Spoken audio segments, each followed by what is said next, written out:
Olá pessoal, eu sou o Lodeiro, Agile Group, soluções ágeis e exatas em gestão. Sou gerente de projetos, Scrum Master, e nesse vídeo vamos continuar falando do Manifesto Ágil e na sua aplicação na vida real.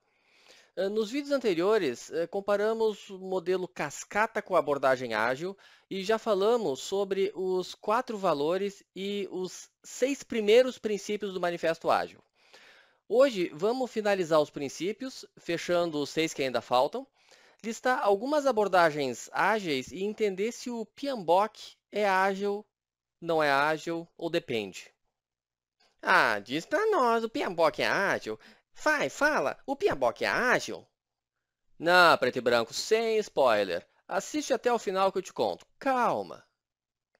Pessoal, mais uma vez eu vou bater na tecla de que o manifesto ágil, mesmo que tenha sido feito pensando em desenvolvimento de software, ele pode ser aplicado em diversas áreas. Infraestrutura, na indústria, serviços, RH. RH? O que tem a ver ágil com RH? Pois é, preto e branco. Essa história de agilidade traz tanto resultado positivo que hoje já existe muito trabalho em cima de RH ágil. Dá um Google lá em RH ágil e vê a quantidade de artigos e boas ideias que o pessoal de RH teve usando os conceitos de agilidade. Mas vamos direto para o conteúdo. Se tu não assistiu o vídeo anterior, que eu falo dos 6 primeiros princípios, o ideal é dar um pause nesse vídeo, assistir lá e voltar daqui a pouquinho.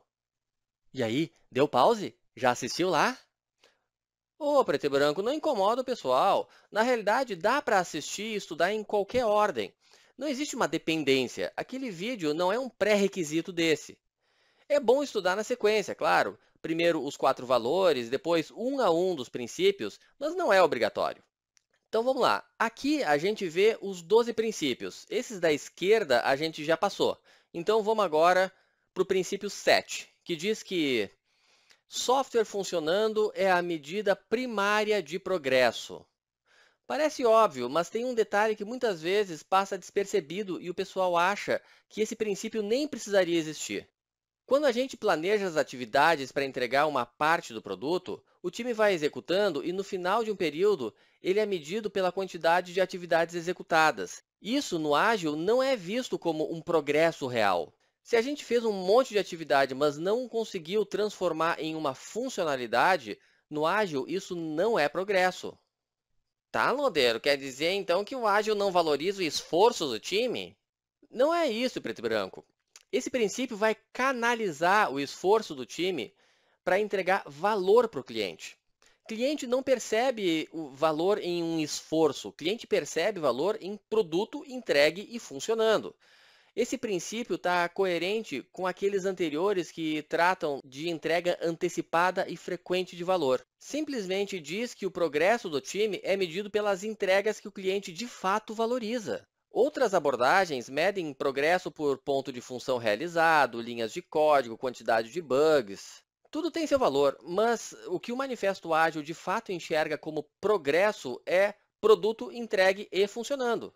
Isso é para não acontecer esse tipo de coisa que está escrito ali, ó. Ó, aquela funcionalidade está pronta, só falta testar. Está pronto, só precisa publicar. Está pronto, só falta terminar a documentação. Legal, mas apesar do esforço, na realidade, tudo isso significa que não está pronto. Então, ao invés de justificar por que não terminou, magoar por não ser valorizado, não é melhor focar em entregar produto funcionando? Ao invés de deixar várias funcionalidades quase prontas, termina uma, passa para outra, termina e deixa outras para a próxima sprint. Entendeu, preto e branco? Ele é um cara bom, tem futuro. O princípio 8 fala de um ritmo de trabalho constante e saudável. Na realidade, o enunciado é: os processos ágeis promovem desenvolvimento sustentável. Os patrocinadores, desenvolvedores e usuários devem ser capazes de manter um ritmo constante indefinidamente. Vamos ver um exemplo de um projeto de, vamos ver, um cavalo. Tá, depois o maluco sou eu. Calma, preto e branco, eu tô bem. É só uma analogia, tu vai entender. Imagina que o time tem que desenhar um cavalo em um mês. Esse é o projeto. No começo está todo mundo motivado, se falando, colaborando, área de negócios tirando as dúvidas do time, explicando como o cliente quer o desenho, cores, sombras, todo mundo com todo o gás. Aí entregam a primeira parte, resultado ótimo, boa qualidade, só que se passaram 20 dias. Nesse ritmo não vai dar, faltam só 10. Aí o pessoal já está desgastado, alguns desistem, o comercial já começa a dizer que o time tem que se virar, começam os conflitos. Dois do time entram com atestado por estresse, aí a segunda entrega já é essa aqui, ó. Já não tá tão bom, não manteve o padrão, mas ainda está aceitável. Só que a entrega é amanhã, e agora? A maior parte do time já está só vendo o circo pegar fogo, o cliente já percebeu, já está cobrando, o patrocinador está dando piti, tirando dele da reta. E aí tem um herói no time dando sangue para entregar, mas com a pressão, a falta de prazo e as 3 noites viradas, o que ele consegue entregar é isso aqui, ó.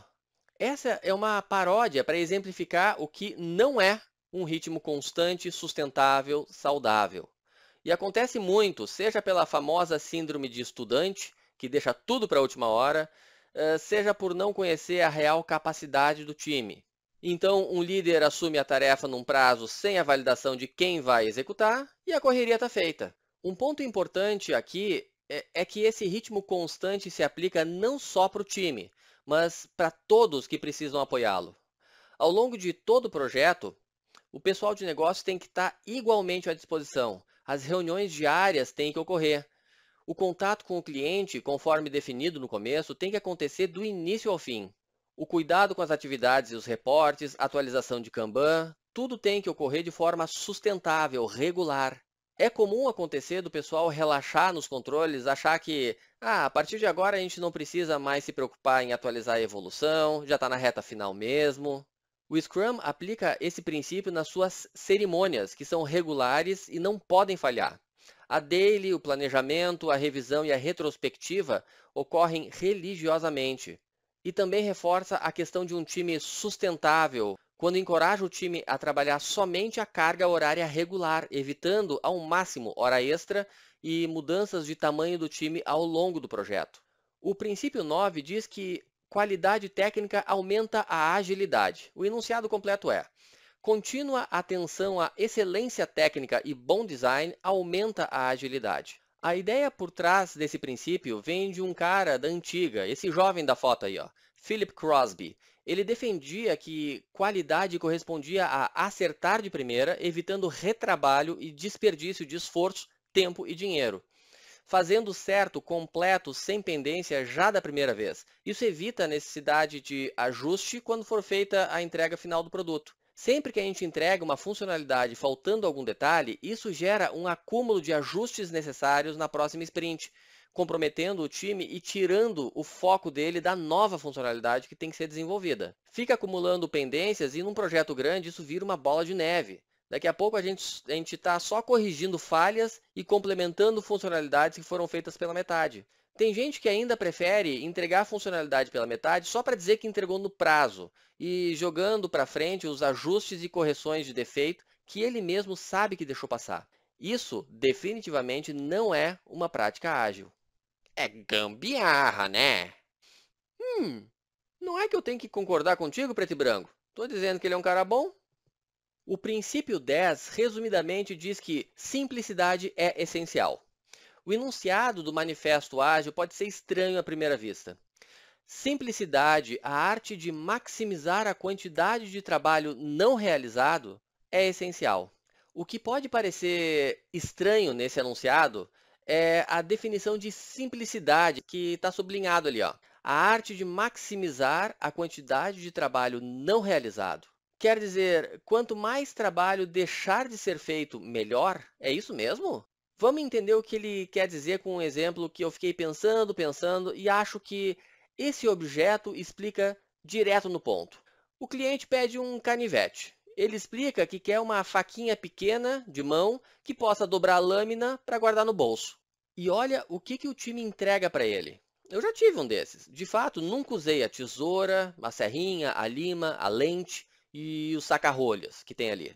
Como um bibelô, um presente para um amigo, tudo bem, esse objeto serve. Mas quando a gente fala de um projeto que tem que agregar valor para o cliente e, ao mesmo tempo, otimizar custo e prazo de desenvolvimento, a gente, em primeiro lugar, não pode desenvolver algo sem que o cliente saiba só para tentar surpreendê-lo no final. No caso do canivete, se ele pediu só a faquinha, esse monte de recurso extra vai ser motivo para ele reclamar do tamanho e do peso do produto final.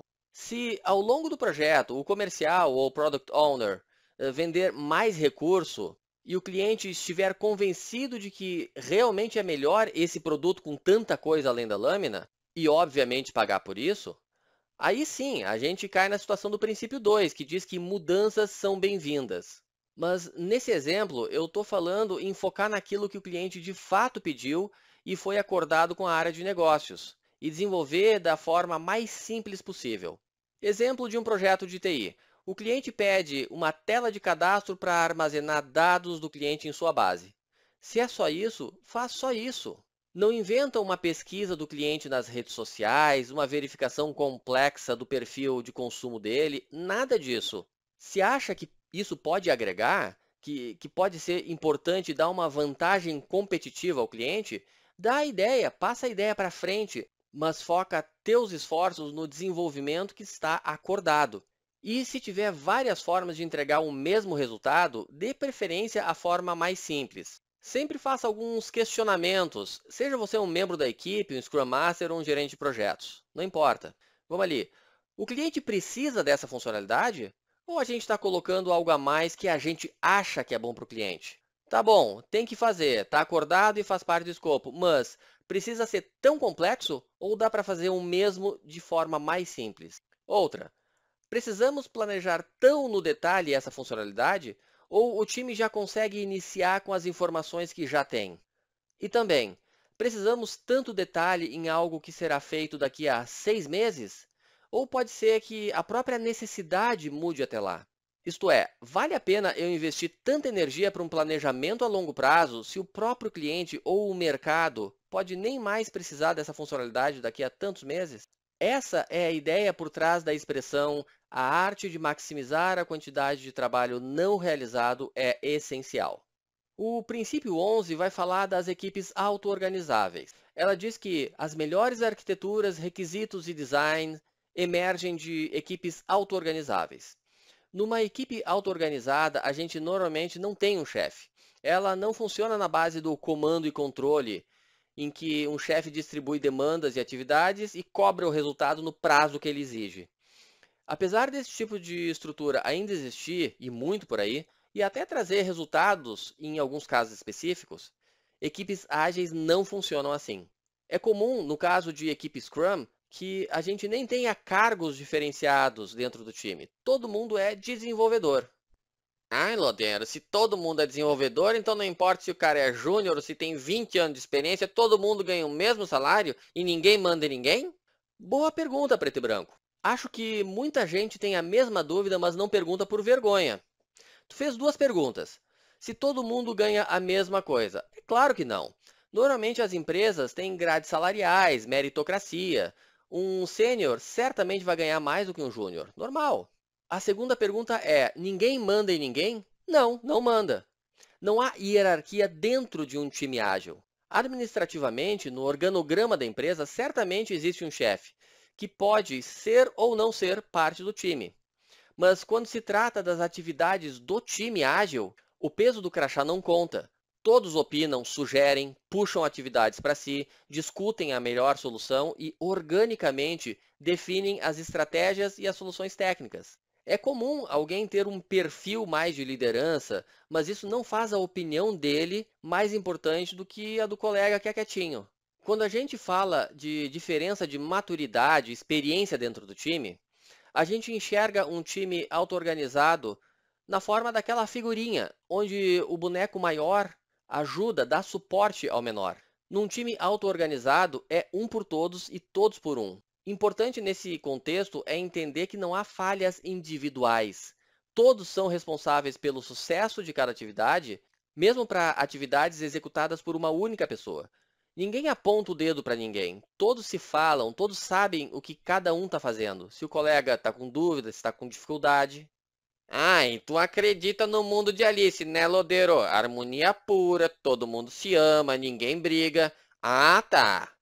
Bem colocado, preto e branco. Mais uma vez, faz sentido. Apesar dessa tua ironia meio sem cores. Viram? Atrito existe até entre mim e esse carinha desbotado aí. É claro que vai existir atrito numa equipe auto-organizada. Vai ter gente desmotivada, vai ter disputa de vaidade, competição. Lembrem que a ideia dessa nossa série de vídeos é justamente sair desse mundo de Alice que o preto e branco falou. É ver o que acontece na realidade. Mas saibam, eu já tive times que funcionavam perfeitamente como na teoria e outros que eu precisava toda hora intermediar atritos. No primeiro exemplo, os esforços eram concentrados nas atividades, nas ideias. O rendimento era sem dúvida muito melhor. O outro, aquele que tinha muito atrito, gastava energia, tempo, paciência para resolver os problemas internos e depois para justificar que atrasou a entrega. Via de regra, o próprio time identifica desvios de comportamento ou um baixo rendimento. Em grupos se conversam e tentam ajudar, opinar, aconselhar, redistribuir tarefas, entender e eliminar as causas dos problemas e dos atritos entre os membros. Busque esse ideal de auto-organização. Ele existe, é possível e eu garanto que os resultados são excelentes. Aliás, eu falei um monte, mas não li o que coloquei ali, ó. É um insight geral dessa auto-organização.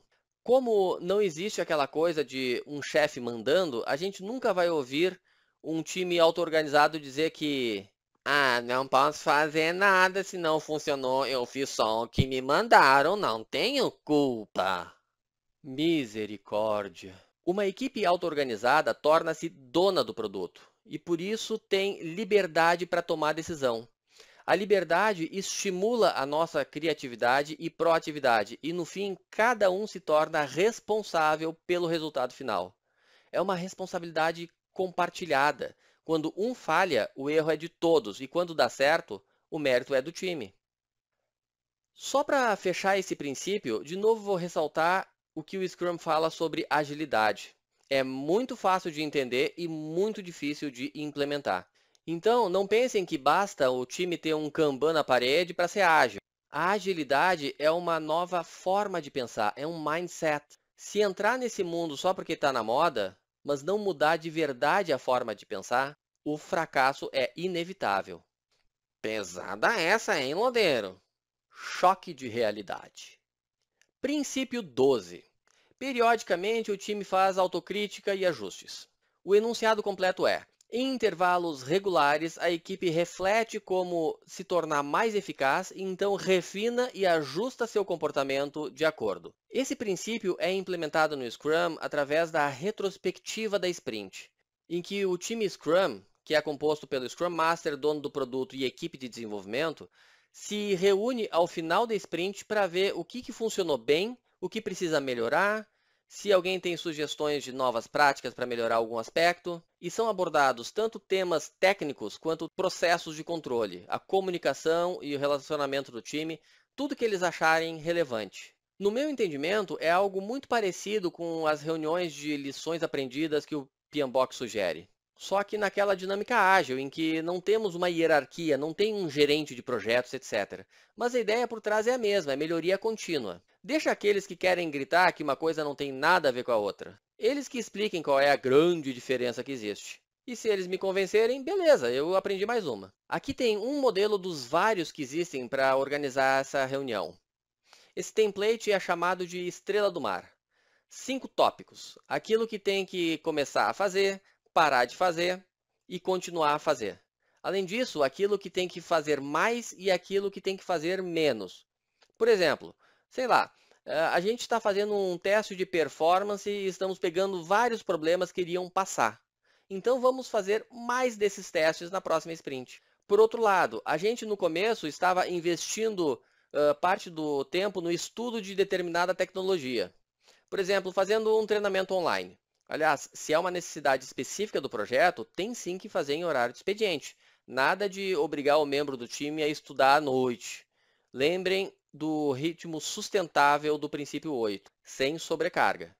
Voltando, no início o time estava fazendo um treinamento online, mas agora já sabemos o suficiente e precisamos dar vazão às atividades. Coloca esse item no tópico de "-d". Entenderam? É simples. Eu dei o exemplo da retrospectiva da sprint no Scrum, mas eu lembro que não existe só Scrum no Ágil. O manifesto é geral e no manifesto não fala nada sobre qual é a periodicidade. O importante é que o time tenha uma rotina de identificar correções e oportunidades de melhoria no processo e na produtividade do time. É isso que diz o manifesto, e cada abordagem cria suas regras específicas para implementar isso. Pessoal, aí estão os 12 princípios. Já tínhamos falado dos 4 valores, então para organizar as ideias, essa figurinha aqui resume bem. O ágil é um mindset, uma forma de pensar um projeto, o time, a dinâmica de trabalho. Esse mindset é estabelecido por 4 valores, a lembrar. Os indivíduos e interações valem mais do que procedimentos e ferramentas, software funcionando vale mais do que uma documentação abrangente, a colaboração com o cliente vale mais do que negociação de contrato, e responder às mudanças vale mais do que seguir um plano pré-estabelecido. Esses valores são fundamentados pelos 12 princípios que a gente já viu. Isto é, os princípios existem para possibilitar que o trabalho seja convergente com os 4 valores. E por fim, o ágil vai se manifestar de inúmeras formas, que são as várias práticas, abordagens que a gente conhece. Quais são essas principais práticas? Vamos ver.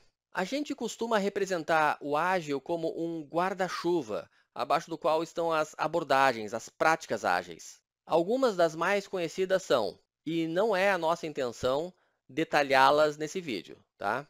Vamos lá, o Scrum, que é a mais famosa, implementa diversos princípios que a gente até usou como exemplo, e por não entrar em detalhes técnicos de programação, o Scrum tem sido aplicado em um monte de tipo de projeto, da indústria à publicidade, passando por toda a parte de TI, serviços, etc. Depois temos o TDD, Test Driven Development, é desenvolvimento orientado a testes.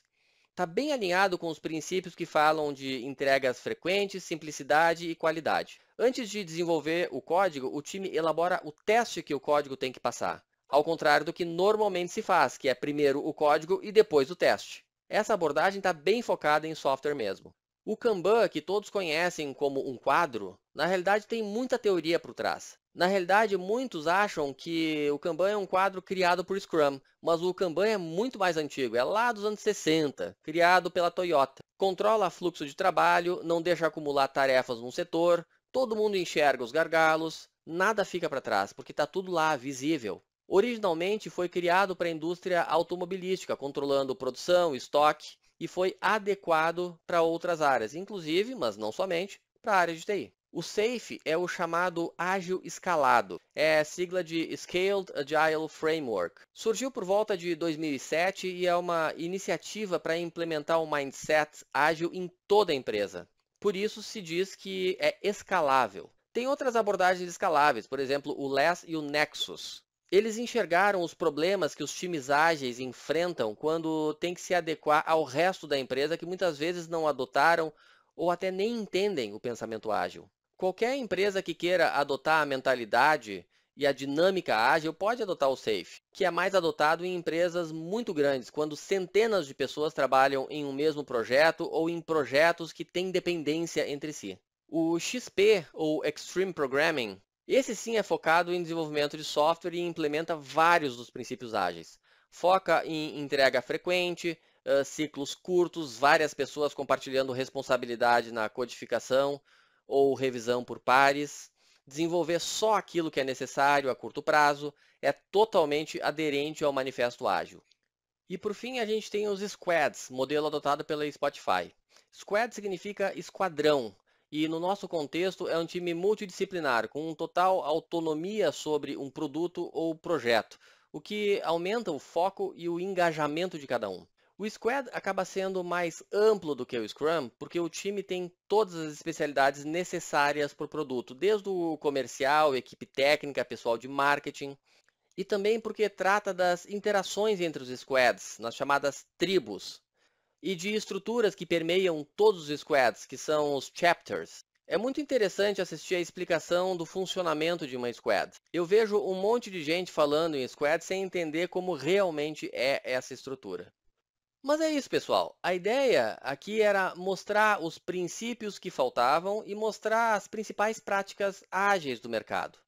Mas antes de terminar esse vídeo, eu queria responder aquela perguntinha lá do início, se o PMBOK é ágil ou não.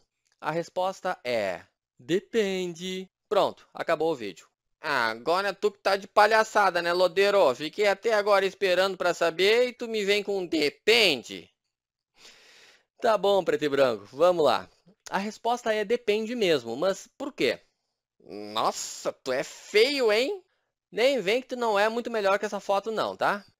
Pessoal, muitos dizem que o PMBOK tem muito processo, é muito burocrático, que não tem nada de ágil. Alguns até caem no erro de dizer que PMBOK é cascata. Na realidade, sim, tem muito processo, mas por quê? Porque o PMI reuniu centenas de ferramentas, técnicas e práticas em um livro que lista aquilo que funciona na maioria dos projetos em que são usados. Mas o próprio PMBOK diz que cabe ao gerente de projetos definir quais processos precisam ser usados em cada caso, em cada projeto. E também não proíbe de usar outras ferramentas e técnicas, inclusive ágeis. No meu entendimento, eu posso utilizar o PMBOK tanto para projetos com abordagem cascata, quanto para ágeis, e tudo aquilo que estiver entre um e outro. Alguns pontos que eu destaquei, argumentos e contra-argumentos. Vamos lá. Quem disse que temos que usar os 49 processos e todas as ferramentas e técnicas do PMBOK? O tailoring é um conceito que prevê essa adaptação dentro do próprio PMBOK. O PMBOK ele prevê Rolling Wave Planning, que é uma técnica chamada planejamento em ondas sucessivas. Isso é muito parecido com a ideia de planejar o que vai executar em curto prazo e deixar para planejar no detalhe o que vai ser feito depois. Isso é um conceito totalmente convergente com o ágil. Adiante, o desenho de fluxos dos grupos de processo do PMBOK deixa claro o PDCA. Isso já desbanca quem chama o PMBOK de cascata. O cascata não tem essa realimentação do PDCA. Mais uma, o processo validar o escopo do PMBOK é o próprio processo de inspeção e adaptação junto ao cliente. É a validação das entregas parciais. Pode ser comparado com a revisão da sprint, a sprint review do Scrum. Mas tem um ponto, no PMBOK, uma das principais funções do gerente de projetos era evitar mudanças desnecessárias. Hoje, o PMBOK está mais flexível, mas ainda sugere uma grande formalização nas mudanças. Isso, até certo ponto, conflita com o princípio ágil número 2, em que mudanças são bem-vindas mesmo que tardiamente do projeto. Isto é, aceitamos e incentivamos mudanças mesmo que estejamos no fim do projeto. Se você esperava uma resposta do tipo sim ou não, eu lamento. E digo mais, quem simplificar a questão dizendo taxativamente que o PMBOK é ou não é ágil, é ou não é cascata, está sendo superficial demais. Pede para ele assistir esse videozinho aqui. Eu não sou o dono da verdade, mas nesse ponto eu tenho bastante convicção do que eu estou falando. Pessoal, eu espero então que vocês tenham gostado desse conteúdo, que esse vídeo tenha agregado algum conhecimento útil para vocês. Muito obrigado pela companhia e desejo muito sucesso, luz e paz no caminho de todos vocês. Lodeiro, Agile Group, soluções ágeis e exatas em gestão. Até a próxima.